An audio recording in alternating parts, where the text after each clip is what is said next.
One of the great things about the Linux operating system is that every component in the entire operating system is able to be either configured or substituted with alternatives.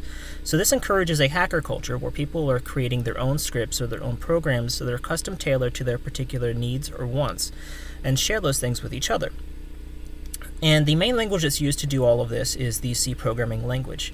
And so people who are coming into the Linux community who want to engage may be wondering, how do I get started with writing C programs? And so that's what I'm going to show you how to do today.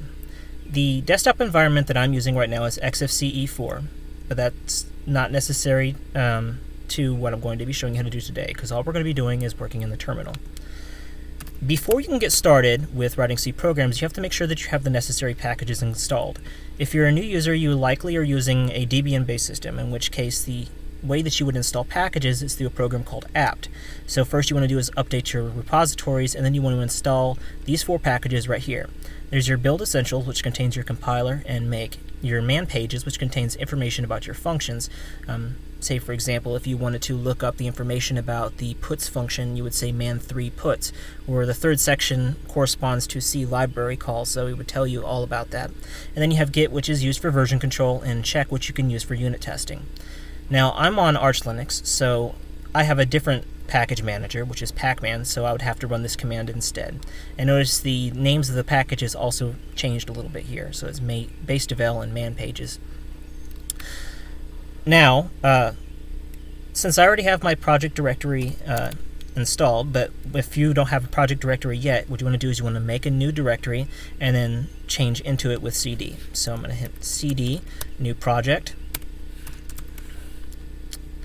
And now we're going to make our initial C file, and see, this is just a simple hello world example. I'm saying puts hello world, which prints a line to the screen, and then because I'm using an IO function, I want to include standard io.h. And now I can compile this by saying cc-o program, which means I'm outputting to the program, and main.c. But as your projects tend to get larger and you have to add more and more files, this becomes a little tedious to do. So what we want to do is we want to write something called a makefile. So I'm going to open up my makefile here.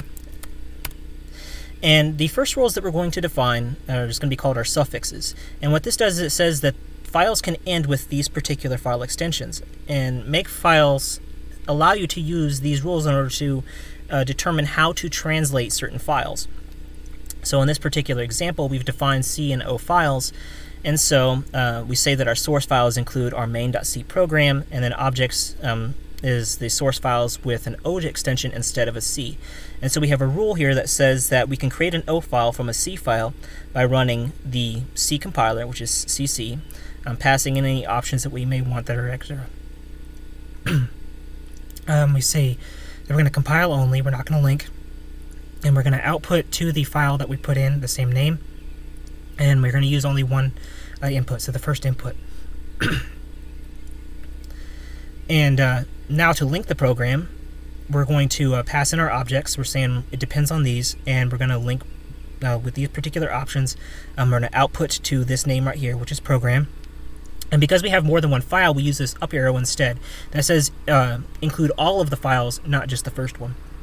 And if we had any additional libraries that may need the link in, we may pass them in here at the end. And so next thing we want to do is we want to have to declare our phony rules.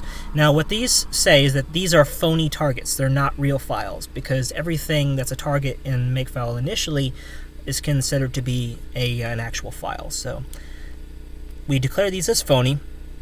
And the first two that we have here is all and clean. And all says that we're going to be building our program, and then clean is saying that we're going to be removing forcibly, which just guarantees that you don't have any error if something bad goes wrong. Removing the program and our star.o files. And this is really all you need to get started. Once you have this, we can just run make, and you see it compiles the main.o file, then it compiles the program by linking in the main.o. And we can run a program and see that we have hello world. And it's as simple as that to get started. That's everything you need to know. Thank you for watching.